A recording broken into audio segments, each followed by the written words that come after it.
Olá pessoal, tenho recebido algumas fotos, vídeos de problema de encarquilhamento, né, das folhas da soja. Quero aproveitar para discutir um pouquinho com vocês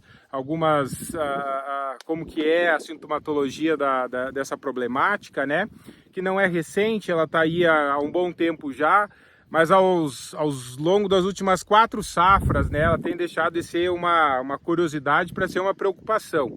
Do mesmo jeito que o pessoal no MT, lá na região da 163, tem um problema com quebramento de haste, síndrome de abertura de vagem, a região ao sul do Brasil, MS, algumas regiões do Paraguai, essa última safra, reportaram muito problema, né, de encarquilhamento de folha de soja. Até vou colocar um vídeo aqui de um colega do Paraguai, o Lucas, que mandou para mim, e ele mostra, ó pessoal, que geralmente ocorre em reboleiras, né? E aí, naturalmente, a gente observa que ela ocorre no 4º para o 5º trifólio, né? E podendo atenuar-se ou sumir, né? Geralmente aí a partir do 5º ou 6º trifólio. Até vou colocar uma foto muito didática aqui do José Madalós, que mandou para mim, né? Vocês podem observar nessa foto, então, a evolução. Nessa área que a gente está, ó, vou arrancar uma planta aqui para vocês. A gente tem algumas plantas com esse sintoma de encarquilhamento, tá, ó. Vou colocar aqui algumas fotos para vocês verem também. Reboleira, né? E sempre no mesmo local, variando de ano para ano, né? Conforme a condição de ambiente. E o genótipo está muito associado a cultivar também. Perfeito? Bom, então a gente fala que é um distúrbio fisiológico, né? O que é um distúrbio fisiológico? É um problema com sintomatologia própria que afeta a fisiologia da planta, né? Que vai alterar tanto a fenologia quanto a morfologia, né? E acarretar redução de porte e, consequentemente, redução de produtividade lá na frente. Perfeito? A gente até brinca que quando a gente leva a criança no médico e o médico geralmente não sabe ou não consegue ou não tem exame para fazer um diagnóstico mais preciso, ele fala que a criança está com uma virose, né? A gente, na agronomia, quando a gente não consegue fazer um diagnóstico correto, a gente fala, está com um problema fisiológico. Perfeito, gente?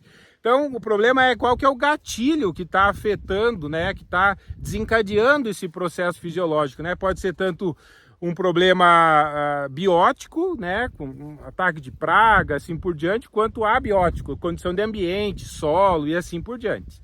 Então, a gente não sabe exatamente qual que é, né, o fator que está desencadeando nesse distúrbio fisiológico que está acontecendo.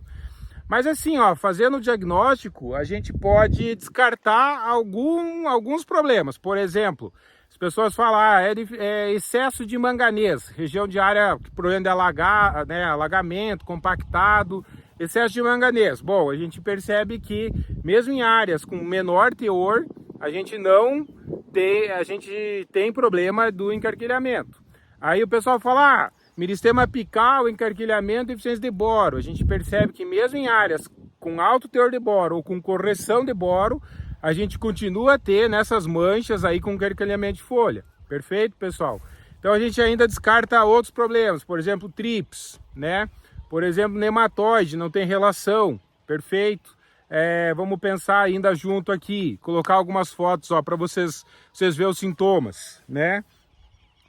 A gente descarta problema, por exemplo, um ano frio, né? Deficiência de zinco, mesmo em áreas com alto teor, a gente continua tendo essa sintomatologia. Então, estou gravando o vídeo mais para relatar, né, essa problemática, mostrar imagens para vocês, dizer que isso tem que ser gravado de uma forma geral nessa última safra agora e que a gente precisa avançar para entender melhor o que está de fato provocando esse distúrbio fisiológico. Pode ser que seja mais de um fator, com certeza está associado a genótipo, tem materiais que expressam muito mais, outros muito menos, né? E cada ano que passa essas áreas, essas reboleiras, elas têm aumentado, né? Tá? A área como um todo, onde a gente visualiza essa sintomatologia e afetando o potencial produtivo, então é isso que a gente quer entender melhor, né? O que está acontecendo, a gente precisa avançar rápido nesse sentido. Por isso, estamos aí divulgando informação, algumas coisas que talvez possa ajudar no entendimento, né? O porquê que esse distúrbio fisiológico começa a partir de V2, V3, depois lá de V7, V8 ele desaparece, por exemplo.